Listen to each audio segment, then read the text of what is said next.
Hello and welcome back. Eddie Radosevich, George Stoya here for the SoonerScoop.com studios. We got Josh McQuiston down in Sooner Scoop HQ in Houston, where it is a bone-chilling 30 degrees today. And I understand that there's been some school closings.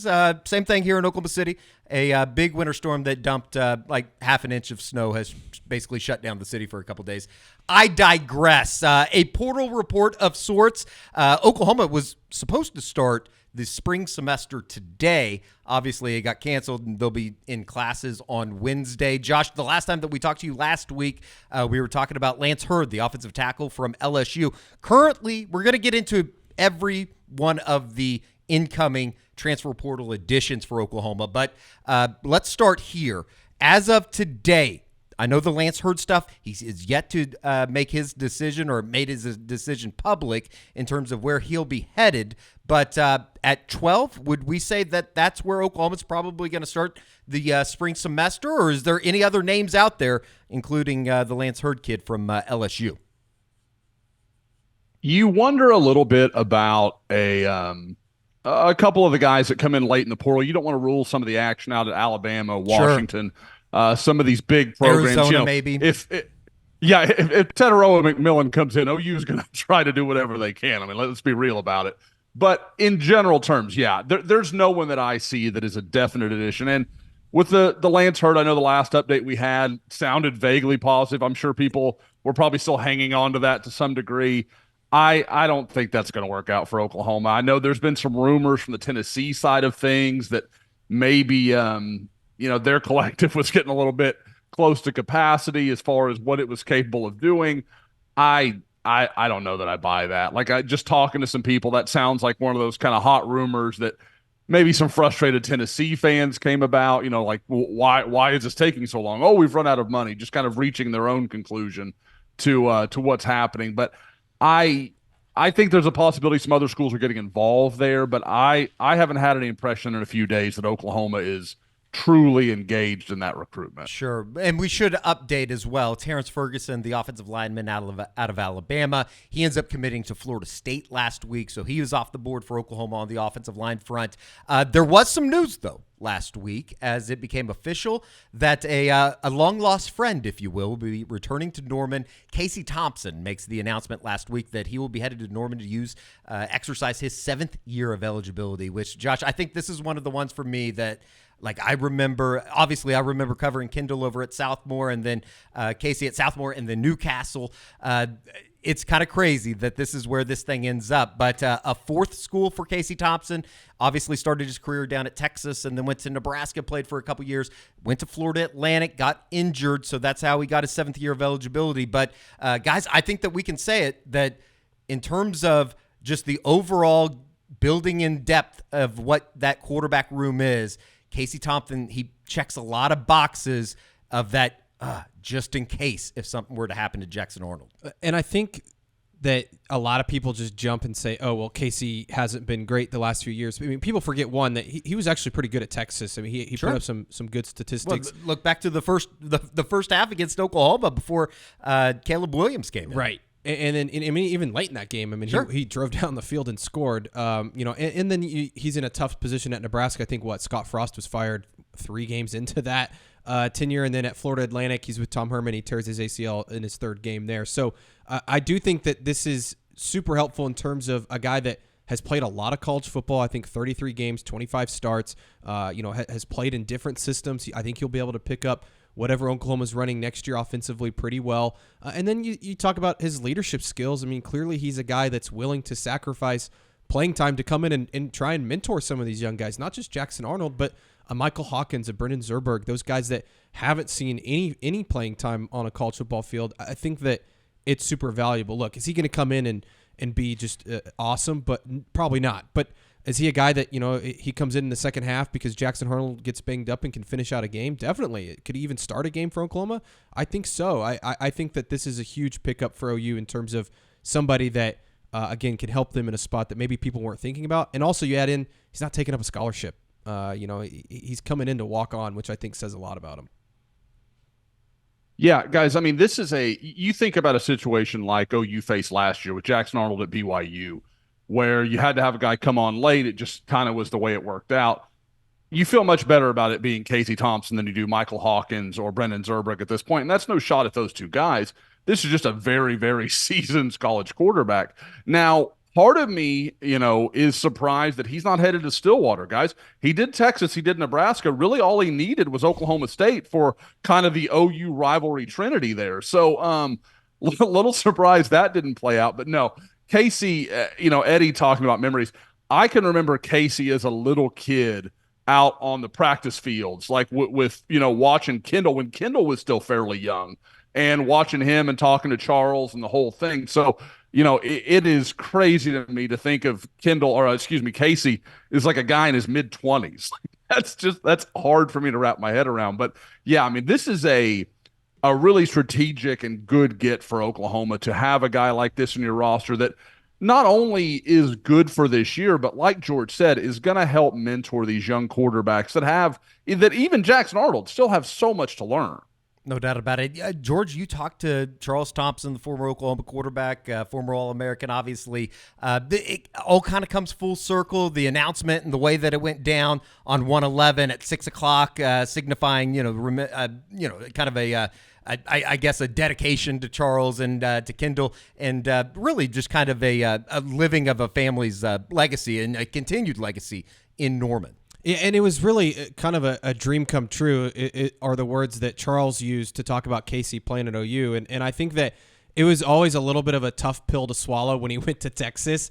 He joked about, he never really wore burnt orange, which I don't know if that's totally true, but, he said he will be looking forward to being on the right side of the Cotton Bowl, come next year. But I do think that was part of this, is Casey always deep down wanted to play for Oklahoma. It just didn't work out. And I'm not too familiar with his recruitment. Josh could probably speak about that more than I could, but he wanted to play for an offensive-minded head coach. That was Tom Herman at the time. Oklahoma, obviously, back then had Baker in 2017. I think, Kyler was the designated starter in 2018. They bring in Jalen Hurts in 2019. They were also recruiting Spencer Rattler, who was the number one quarterback in the country at the time. So I think that's why it ended up not working out. But that's why he wanted to come back to Oklahoma. He had opportunities to go to other programs. He could have gone back to Florida Atlantic, who wanted him to come back and be the starter next year. He could have gone to the NFL and been an undrafted free agent. He was even talking to people in the UFL, the new football league, about maybe possibly playing over there. But I think, one, he wants to get healthy, and he wants to be close to home. So he decided those were two things important to him. And then I think he always had a dream of putting on the OU jersey, and that meant something to him, even if it's not in the role that maybe he once dreamt it would be. If people weren't around back in 2017 during his recruitment out of Newcastle High School, Josh, kind of take us on a trip down memory lane and everything that went into how involved was Oklahoma, and was it ever close that he was going to end up in Norman? Yeah, there was legitimately a possibility at various points in time. Now, I will say, for those that don't remember, this was the Cam Rising class. So Cam Rising commits to Oklahoma very early on, looks all set to OU. And then, the relationship between his father and Tom Herman kind of ends up having him flip. At that point, when he flipped in, I guess it was mid-April that year, if I remember. And the only reason I remember that, I was at a wedding and was in absolutely no position to cover anything meaningfully. That was an interesting night in my world. He had just committed Casey had actually just committed to Texas like a week before that. So it was all kind of on a very fast timeline. And a lot of people thought, well, okay, Oklahoma and Texas are just going to trade quarterbacks here. Oklahoma's going to go get Casey and Texas is going to take Cam, and that'll be it. But Lincoln Riley chose to focus on Tanner Mordecai from Waco Midway, who, obviously is still playing college football himself. I think maybe he finally expired his eligibility this year. I think that's right. I don't think he's back at Wisconsin. Yeah. So it's just crazy. I mean, in that story, Cam Rising and Casey Thompson, 7 years ago, are still going to be playing college football in 2024. That is a unbelievable thing to think about. And obviously, because of COVID, we never could have predicted something like that. Back when 6 years was the wild outlier, but now with COVID, there's a few of these 7-year guys. So But yeah, Casey had a great career. For those who don't remember, started early on at Southmore, moved to Newcastle with Jeff Brickman, who was Southmore's offensive coordinator, went over to become the head coach at Newcastle, and really was kind of the foundational piece in what Newcastle has built now to where they are a perennial playoff team. For those that don't remember, Newcastle, when Brick went out there, was, a 2-8, 3-7, just getting run over by, some teams like Tuttle and some of the other teams in that area. But now, they're producing some Division I players. They've got some young guys they're really excited about. So I won't get too into the Newcastle racers, but there's no question Casey had a big hand in kind of turning that program around, and was a guy that was rightfully, highly recruited coming out of there. What a coincidence that Casey Thompson and Cam Rising are going to be the guys that are exercising that 7th year of eligibility, and they were basically kind of, I guess, together or combined together at whatever you want to call it, all the way back in 2017. It's just ironic how all of that works out. All right, it obviously very, very good pickup. I think that, like we've talked about, he's a guy that, I don't think that stepping on anybody's toes, and I think it's pretty, obvious out there that you don't want to have to turn to Casey Thompson to be the main guy. If, everything were to go, as planned next year, it'll be Jackson Arnold's team, and you move forward. But definitely some depth at the quarterback position from a name that is rather familiar with people that, certainly follow Oklahoma football as well as high school football in the state. All right, let's go down the list. We can start. It really doesn't matter where we start. I think the guy that made maybe the most buzz, I guess it's one or two guys when you're looking at the 12-member transfer portal class for Oklahoma. Maybe one of the guys that caught a lot of attention and was one of the earliest commitments in Purdue wide receiver Dion Burks. Josh, when you think about Burks being added to an already very talented wide receiver unit for Emmett Jones, you saw that Nick Anderson was named a WFAA Freshman All-American today. What's the realistic expectation for Dion Burks to fit in with Oklahoma in 2024?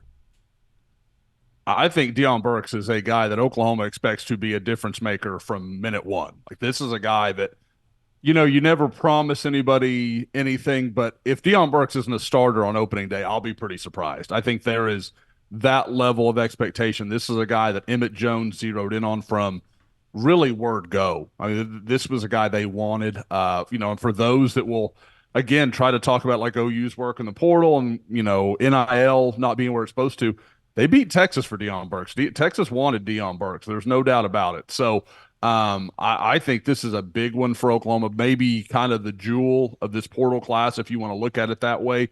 And it's just a guy that I think brings a lot of versatility. He's one of those guys that kind of, and I know what this comparison means, especially with him having some big news earlier this week, but there's some Sterling Shepard there, like where kind of a guy that can do everything, has some speed, has some size. He's physical enough. Like there's a lot in his game, and Oklahoma can put him in the slot. They can put him out wide. They can move him around a lot. And watching some of the Seth Luttrell tape that I did this week, he's, they'll stack him. They'll do some stuff to protect him. So I think Dion Burks is huge, and you put him with Nick Anderson, Jaden Gibson, the speed of Brennan Thompson. That wide receiver room has there's really a lot of reason for hope going forward with that group. You look at his stats last year: 47 receptions, 629 yards, 7 touchdowns. That's pretty productive for a Purdue offense that wasn't particularly great last year. So I think you can imagine him being a pretty big X factor in this offense. And you talk about losing. Look, we've all said it, that this is a great wide receiver room moving forward for Oklahoma, but replacing Drake Stoops is going to be extremely difficult. And I think that he's a guy that can slide in and kind of take on that role. Maybe not leadership. I don't know. I don't know him well enough to know if he's a guy that can be a leader on this team, but he has played quite a bit of college football, and I think he's really dynamic. And like Josh said, you can kind of put him wherever. I think he'll be mostly in the slot, but you add him to that group, and I just think that he could have a huge year for Oklahoma. I don't even think it's a stretch to say he could be their leading receiver next year. I think it could be him or Nick Anderson. What would you say to that, Josh? I would agree. Like if I was making a bet right now, he would probably be my bet, at least in receptions. Now we know how they'll use Nick Anderson. he might win yardage just because he's going to be averaging some unbelievable yards per catch number in all likelihood with Jackson Arnold throwing those deep balls. But yeah, like for a accumulation for just pure numbers, I could absolutely see him leading Oklahoma in catches next year. Plenty of options at the skill position for Oklahoma and the wealth of talent that is returning to Norman alongside Jalil Farouk, who we didn't mention, coming back, as well as Gavin Freeman, Jaquez Petaway. How's he going to develop? This is, I feel like, a big spring for him to kind of get his feet wet moving into 2024. It's not going to matter though if you can't protect Jackson Arnold. And I guess let's start with Spencer Brown, the offensive tackle out of Michigan State. Checks a lot of boxes in terms of experience, in terms of playing at a Power 5, big-time program at Michigan State. Is it as simple as him being able to slide in, kind of like a la Walter Rouse did this season in his his bid coming in from Palo Alto and Stanford? I don't think it's as clean because I don't think Spencer is – it's certainly not as refined as Walter Rouse was coming into it, because whatever you want to say about David Shaw and the guys at Stanford, they coached offensive linemen pretty well. Like that wasn't as big a gap. Now, what I can say is Spencer Brown is much like Walter Rouse, is a tremendously large human being, and really is a guy that when you watch him, you see a lot of room for growth. Like there's still a lot of places for this guy to go to be a better player. And he's the kind of guy Bill Bedenbaugh has success with. I mean, he's a big guy, physical, wants to lock you up, wants to get his hands on you and kind of, turn it into a dogfight. And when you look at Bill's guys, those are Bill's kind of guys. I mean, that makes sense to me. So I don't think it's as certain. We all kind of knew whatever else happens, Walter Rouse is probably going to be the starting left tackle. I can see scenarios where Spencer Brown's not the starting right tackle, but I don't think they're very likely. I think he's absolutely the smart money bet to be the starting right tackle. I think that's what Oklahoma wants him to be. It's just he's got to go in there, prove it, continue to clean up his game. And frankly, guys, we know there's a ton of turnover on this offensive line. They need him, even as a first-year guy, to step up and be a guy that can lead that room a little bit and kind of drag some of these younger guys along until everybody's on the same page. Yeah, I mean, he's a guy, I think, started over 20 games for Michigan State, and I know Michigan State was a dumpster fire this last year, but that's not all his fault. But he has played big-time football in the Big Ten. You also mentioned his size, Josh, 6'6", 315 pounds. For reference, Walter Rouse is 6'6", 322 pounds, so Rouse has a few pounds on him, but obviously a large guy. I think that, working with Bill Bedenbaugh, we know what kind of developer he is, and I think that he can get a lot out of Spencer Brown. And I think he has to start at right tackle, Josh, because I don't know who else will start at right tackle. I know Jake Taylor's been working at tackle, and you and I could talk about Jake Taylor for hours, Josh, and what they're doing with him. But it just feels like he is, of the three offensive linemen that they brought in, he feels like the most clear guy to be starting for Oklahoma come next year. As far as the other two, we look at Fabici and Wawe from North Texas, a guy that his offensive coordinator, Seth Luttrell, is going to obviously be familiar with after he recruited him out of Coppell High School down in Texas, as well as Michael Tarquin, the offensive lineman out of Southern Cal via Florida. A guy that I think Oklahoma recruiting fans probably are well familiar with and well versed with after Oklahoma tried to recruit him out of high school. As far as these two guys go, instant impact guys, do you think? Are they guys that can come in and start from day one? Would that be would that be a bad thing for Oklahoma and Bill Bedenbaugh moving into the SEC?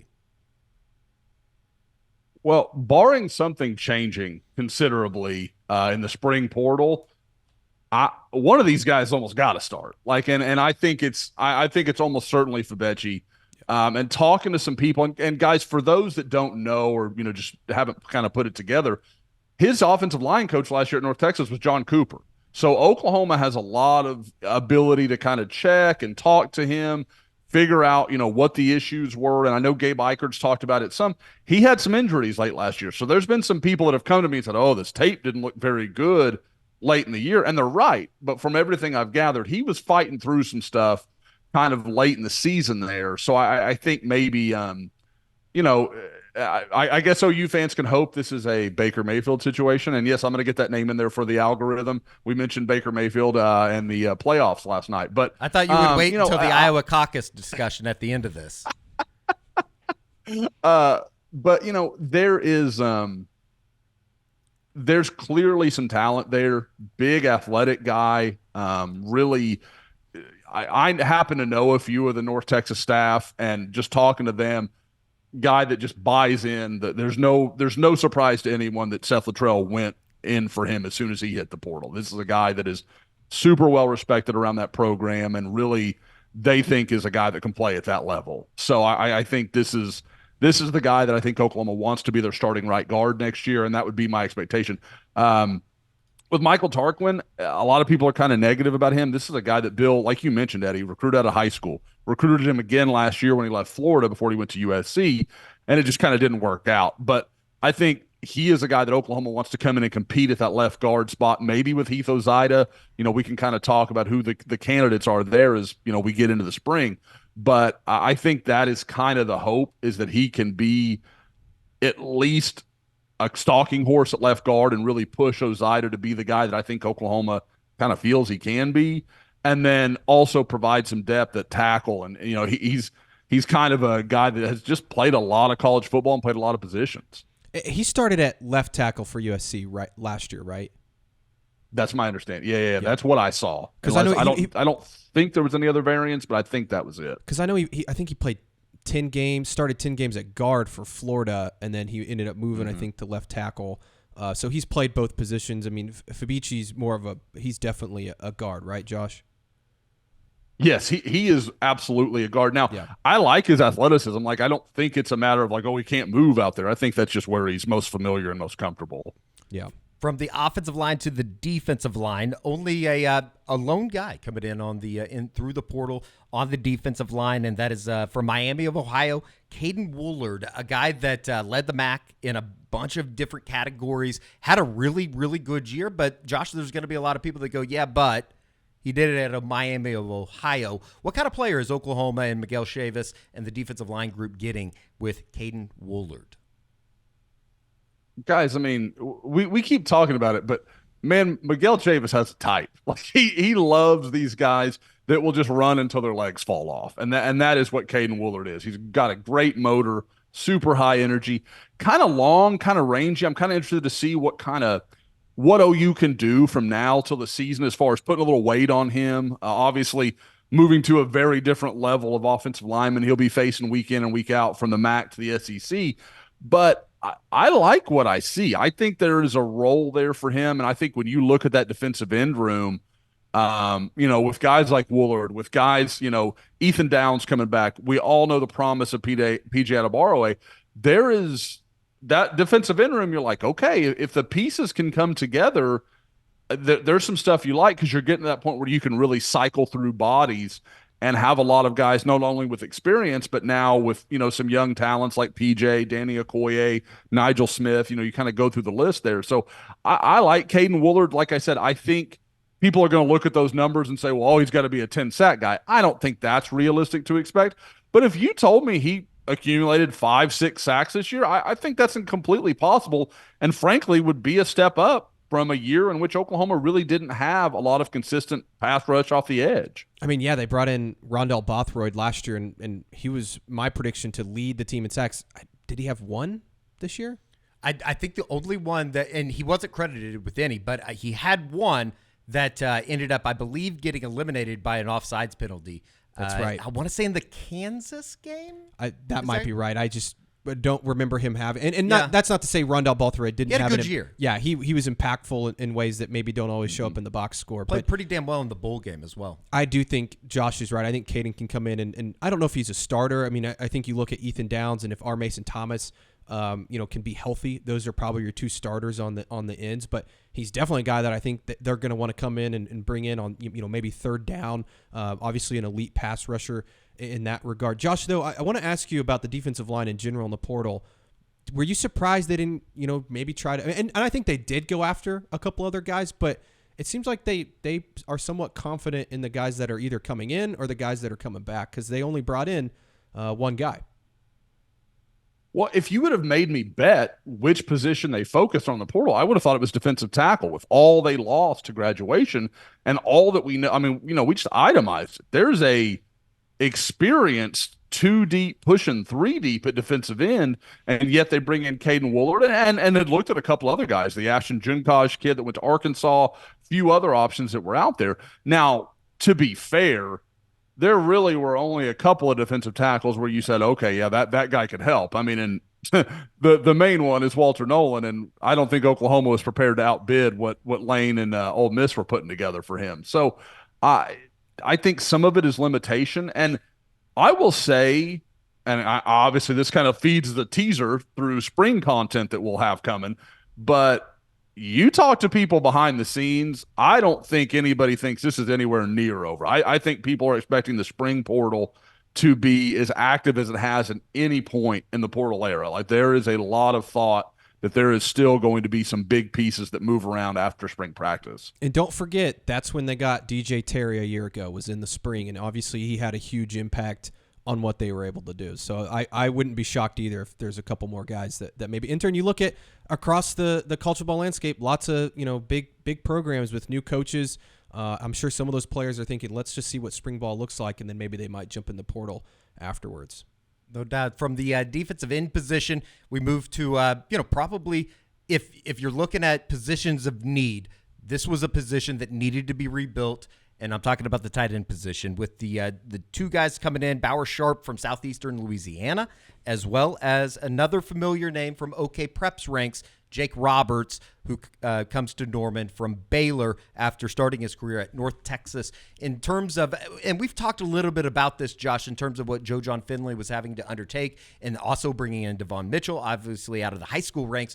They had to reshape this roster. They had to go get guys that are going to come in and be contributors in 2024. And when you look at Jake Roberts as well as Ethan Sharp, or Bauer Sharp, I don't know where Ethan came from. I don't know. Interesting.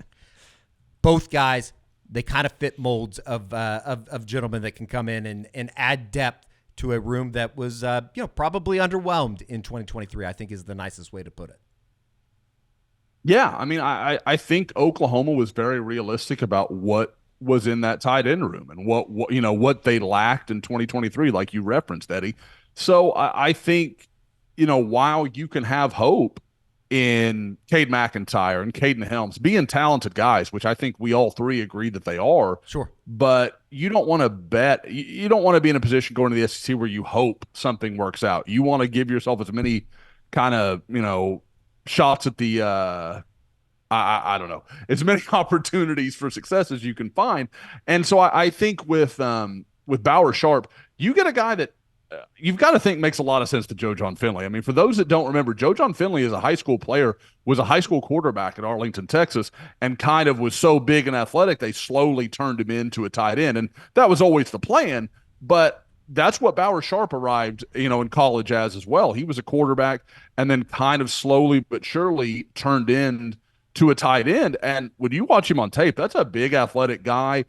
They do, some wildcat with him. He's an interesting athlete that I think maybe because of guys like Dion Burks or Spencer Brown and some of these bigger name programs that some of these guys came from, I think Bauer Sharp gets overlooked a little bit, and I think he's a really good get for OU. And then with Jake Roberts, you have this incredibly experienced, incredibly familiar guy with Luttrell's offense. I mean, you look at it, if Seth Luttrell was just going to lay out his whole offense, there's probably no one on that campus that knows it better than Jake Roberts. So that's a great place for Jake to start from, and it makes all the sense in the world for him, especially as a guy that grew up having a special affinity for Oklahoma. So that's awesome for him.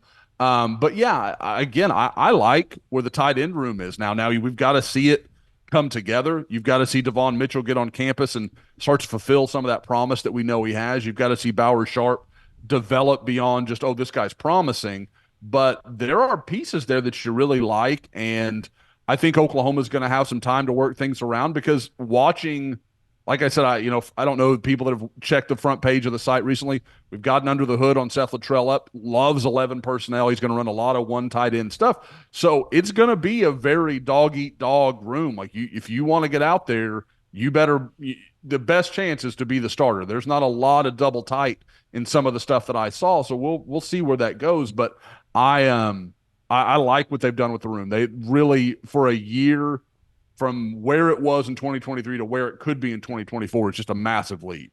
I think it's huge too. They just needed depth, because you look at Austin Stogner last year, and we know he had his deficiencies. They had no one else. I mean, I think other than Dylan Gabriel, he played the second most snaps of anybody on offense last year for Oklahoma, other than I think maybe Andrew Rame and some of the guys on the offensive line. So he played a ton of snaps. I mean, we rarely saw Blake Smith or some of the other guys out there. So to bring in two guys that, one, I think Jake Roberts can come in and he's a day one starter. He's somebody that's going to know the offense. He's going to be the leader of the room, and he can help contribute in the passing game, probably even better than Austin Stogner did a year ago, which I know is not saying much, but I do think he'll be able to help quite a bit. And then I think Bauer Sharp, he's got 2 years left of eligibility. I think he's a guy, it might take him a little bit to get used to the pace of the game and also develop, but I think he's somebody that can end up being a real threat in the passing game. I mean, this is a guy that's super dynamic.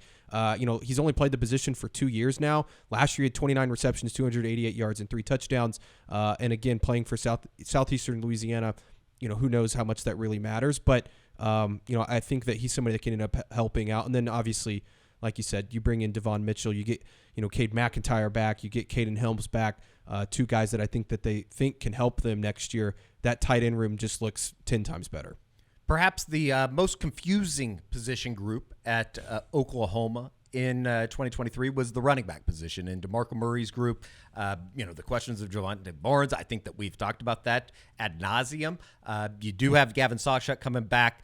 You have Taylor Tatum coming in and waiting in the wings. It's going to be interesting, though. The one guy that I don't think that a whole lot of people maybe remember is part of this transfer portal class, and that is Samuel Franklin out of Tennessee Martin. He was up for the Walter Payton Award last year, the Heisman Trophy for that level of college football. He's coming off of his best season in college, nearly rushing for 1,400 yards, had 11 touchdowns a year ago. What's a realistic expectation for Samuel Franklin when he arrives on campus, Josh? And can he be part of this running back mix that is, obviously very talented, but had some question marks this season? Guys, he's one of those players you feel like you're going to be like, I'm going to get on an old takes exposed for or something. Like either way, like, because when I watch him, I see a really talented, productive back. There's nothing he does that screams out at me. There's nothing that I'm like, okay, that's going to be on the field. Because I kind of thought if Oklahoma went for a back, it was going to be like a home run guy. Like this is Brennan Thompson kind of deal. Like they can bring him on, run some toss sweep or run some stretch, and just see if he can get outside and really do something. That's not what Franklin is. That's not his game. And I think it's probably a real credit to DeMarco Murray that he was able to bring this guy in who had a lot of good options, a lot of good offers, and he lands this guy in spite of having, we all know Gavin Sawchuk coming back, who's pretty much the one that we all expect to be the guy next year. You still return Javonte Barnes. You've got the number 1 running back in the country coming in, and Franklin's aware of all this. He's done his research. So it says a lot both for DeMarco Murray's ability as a recruiter to say, hey, man, come in here. It's going to be an open competition. You've got a chance, and if you take it, great. And at the same time, it says a lot about Franklin's confidence in himself to walk into that scenario as a small school guy that he knows, there's going to be guys like me doubting him and is going to come try to make a difference and make an impact. To me, I think he's probably a number 3 back, and maybe, if he's got the hot hand, you get him out there. But I mean, if he ever eclipsed more than 12 carries in a game this year, I would be fairly surprised, just to be perfectly honest. I agree, Josh, but I do think it was a really smart pickup by Oklahoma in the sense that you look at what happened with the running back room this last year, and Gavin Sawchuk has been dealing with hamstring issues, which those typically don't just go away, and so he'll probably be battling those at some point again in his future. And then Javonte Barnes, who knows what the hell's going on with him. You lose Tawi Walker. You bring in Taylor Tatum. You feel really great about him, but then you also have Caleb Hicks. So it's not a ton of experience. I mean, you don't have a guy currently in your room that has played an entire college football season other than Sam Franklin. And I get it. It was UT Martin, but he did play the entire season and he was really productive. And so I think bringing in somebody that has carried the load before where, worst case scenario, Gavin Sawchuk isn't healthy or Javonte Barnes isn't healthy or Tatum isn't ready. You do have a guy that has played quite a bit of football. Again, I know it's UT Martin, but I do think that there's real value in that. And you guys, we all know how quickly a running back room can kind of fall apart in terms of injuries. And if nothing else, maybe outside of Dion Burks, maybe outside of Spencer Brown, he was a guy that, and it seems like it was months ago. It seems like it was almost years ago.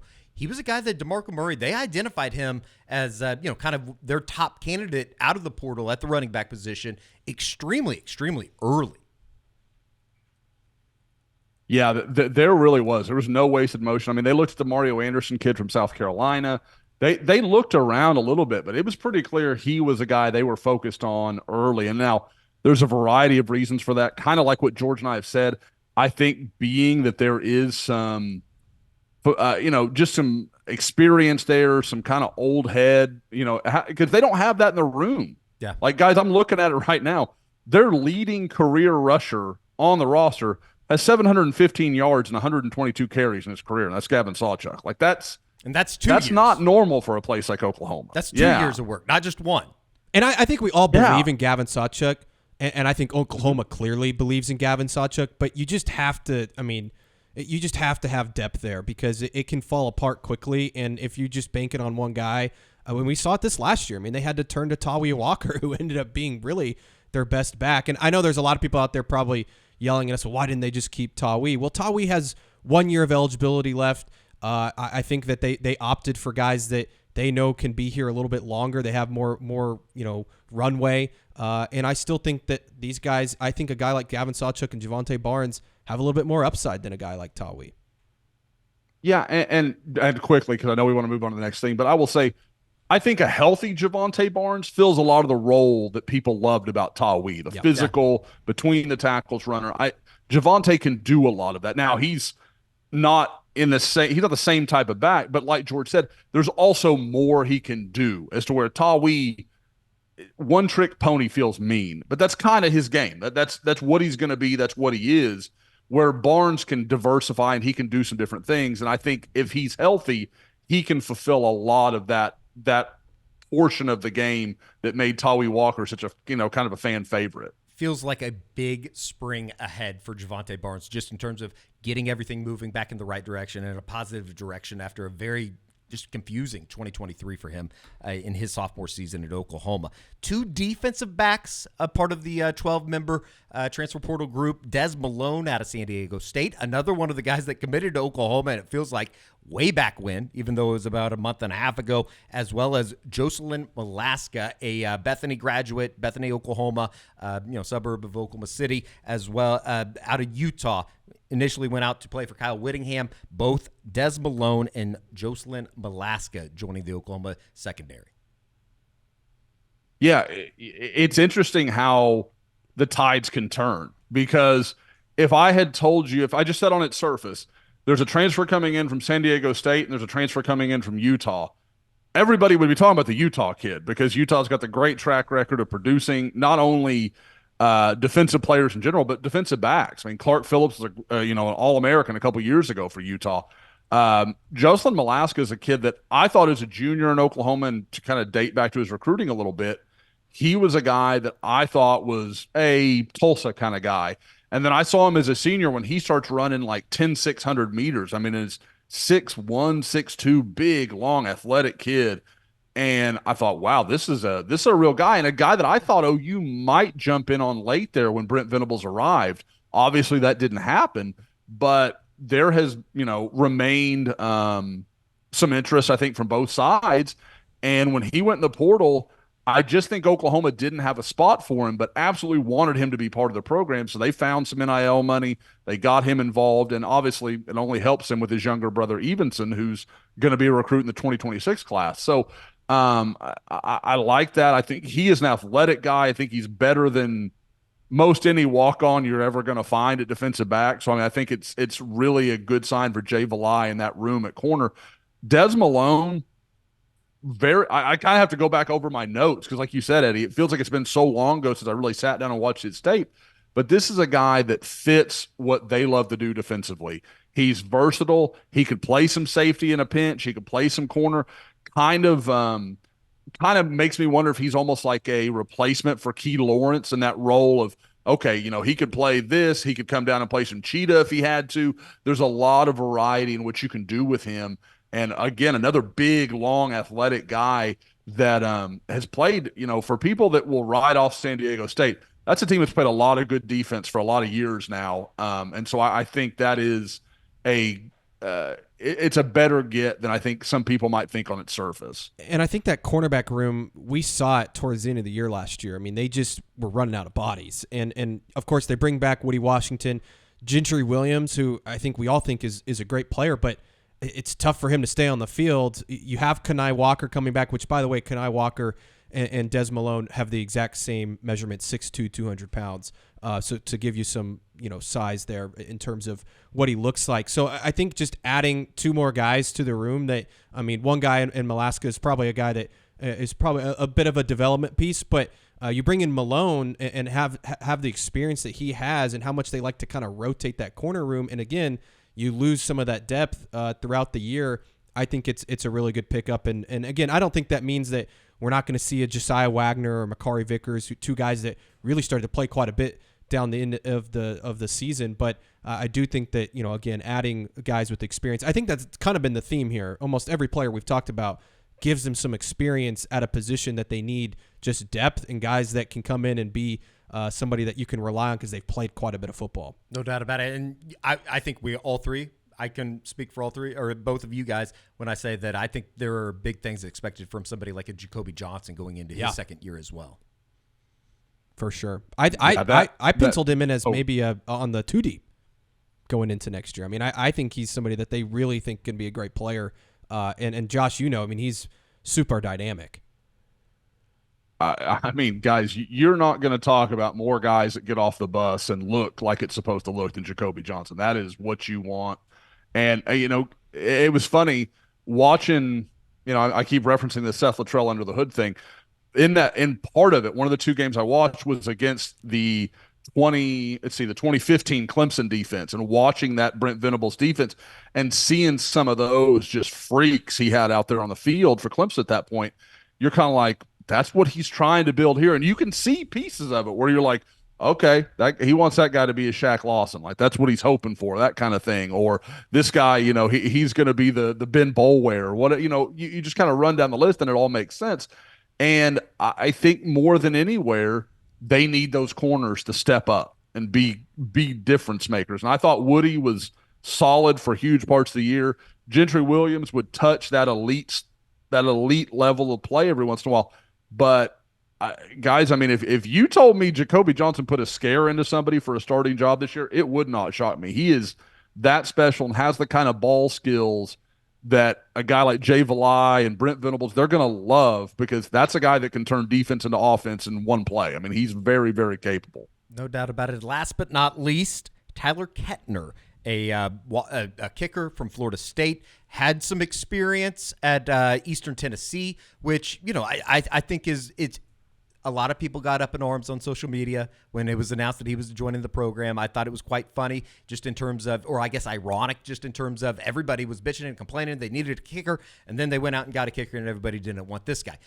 With that said, you're just bringing a guy in that can maybe push somebody, build some more depth as, obviously moving into the SEC next season. And it doesn't even have to be in the SEC. They could have been in, insert whatever conference. They have to get better at place kicking.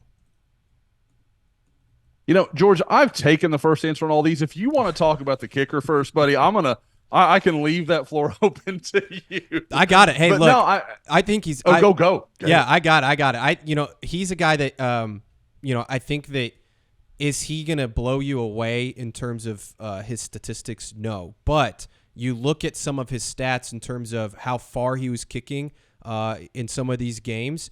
I think that he's somebody that can bring that to. I mean, he has a career long of 54. Zach Schmidt's career long is 46. I mean, Zach Schmidt was not very good from 40 plus. I think 0 for 4 from 50 plus. This is a guy that can make a 50-yard field goal. And now, is he going to make it every single time? I'm not so sure about that, but I do think he can push that room. When you talk about bringing back Gavin Marshall, you talk about bringing in the kid from Moore, whose name is slipping my mind right now. I just think Liam Evans. Liam Evans. I think that you can just have a competition there. And my bet, and this is nothing against Zach Schmidt, I just don't think he's going to be the place kicker next year because you have three other guys that I just mentioned that I think are really going to push for that starting gig. Plenty of options. I think that more than anything, if you want to bring in another kicker and take an opportunity on him or take a chance on him, I don't see it as a bad thing, even if it is just maybe through the spring. And not to speculate and say that, they're just bringing him in for basically a tryout over the next couple weeks when spring ball starts.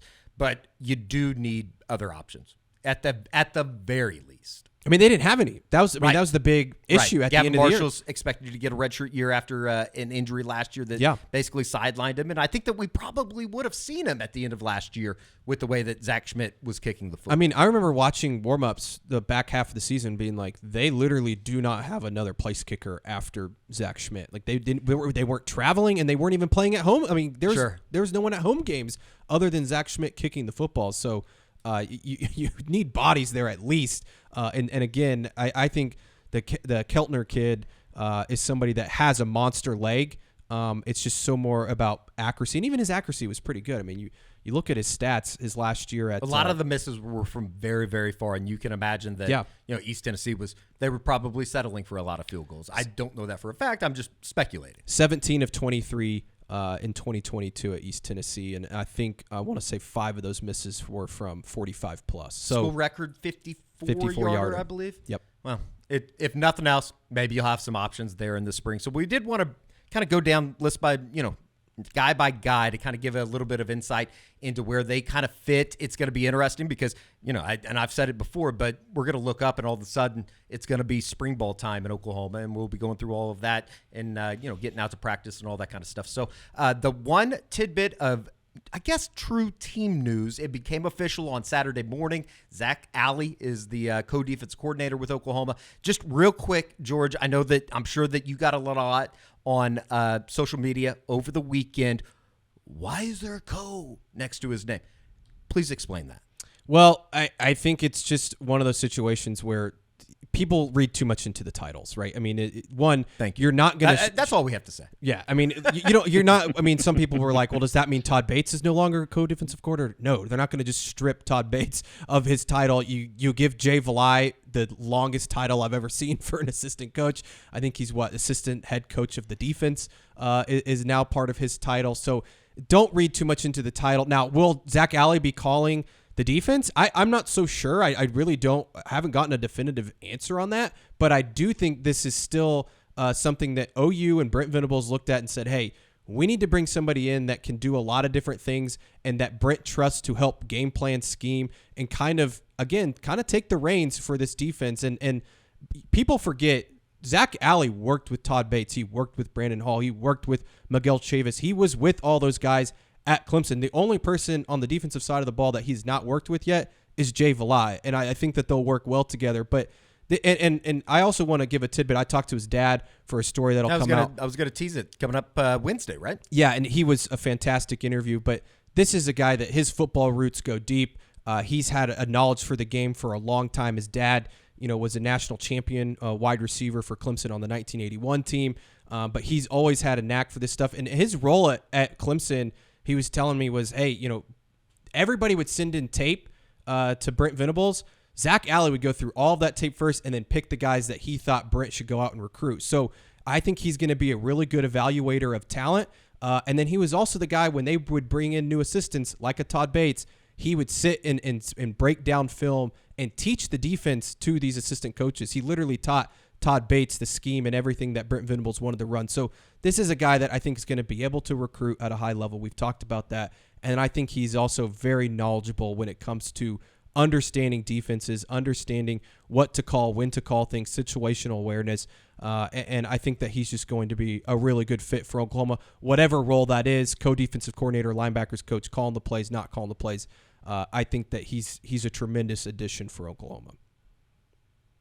Very good. It was a long time coming. I know that there was a lot of people on the media side of things who were like, when are they going to put out this damn press release? I know it's been written for weeks. So it'll be kind of fun to hopefully get to know Zach Alley here over the next couple months before spring football, next couple weeks before spring football starts. But certainly once spring ball starts, hopefully we can get some FaceTime with him and talk about Augusta National, because I've been there. No big deal.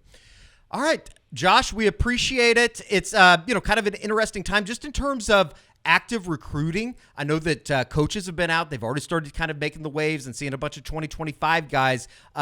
Never too early to start talking about 2025 and kind of the stuff that is already out there for Oklahoma and already building a really, really strong class, certainly inside the state lines of Oklahoma.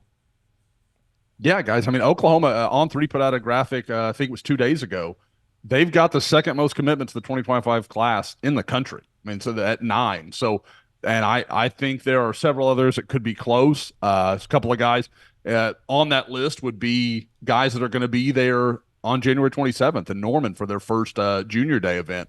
So there's a lot happening. I know Brent Venables is going to hit the road later this week. So, and I know there's staff already out there seeing lots of guys and paying visits. So there's a lot of groundswell. And I know the position that I focus on, and then I think that all three of us are very interested in the 2025 class. What Oklahoma is going to do is the offensive line. And talking to some people that were at a big camp event in Dallas this weekend, there was a lot of buzz that Oklahoma is in really good shape with several of the more upper echelon offensive linemen that are in Texas, guys that we've talked about, the Ty Haywoods, the Lamont Rogers, you go down that list. So again, Oklahoma is a long way to the finish line. But if Oklahoma can do in that offensive line class what they did in the defensive line class in 24, I think that can be huge for OU, kind of getting that whole roster kind of moving in the right direction. Big year for Bill Beatenbow. Just if nothing else, you got to be able to reload. And, we've talked about it time and time again, Josh, that 2025 group, especially in the state of Texas, is extremely talented. Oh, it's special. And Oklahoma's already got one. Owen Hollenbeck actually took home the offensive line MVP at the next level athlete, the camp I'm talking about. So I believe, so you guys can have some perspective here.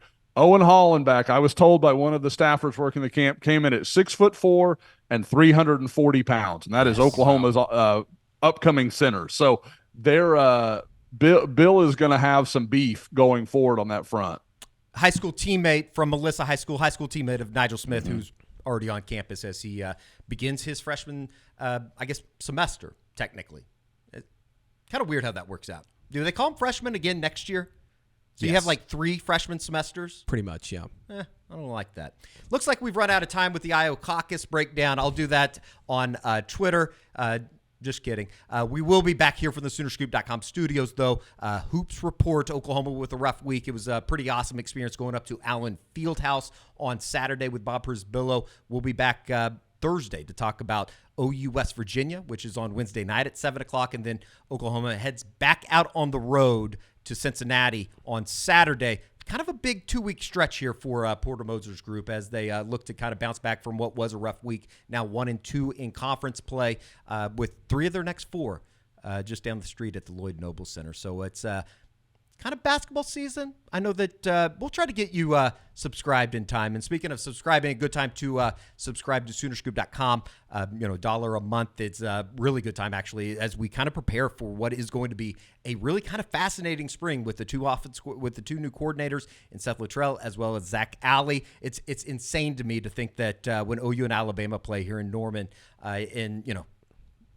further down the road in 2024, that one defensive coordinator will have spent his time at South Alabama with Kalen DeBoer and his whole new staff and everything that happened last week with the surprise retirement of Nick Saban, as well as Zach Alley, who comes from Jacksonville State. So you have a battle of 2 defense coordinators.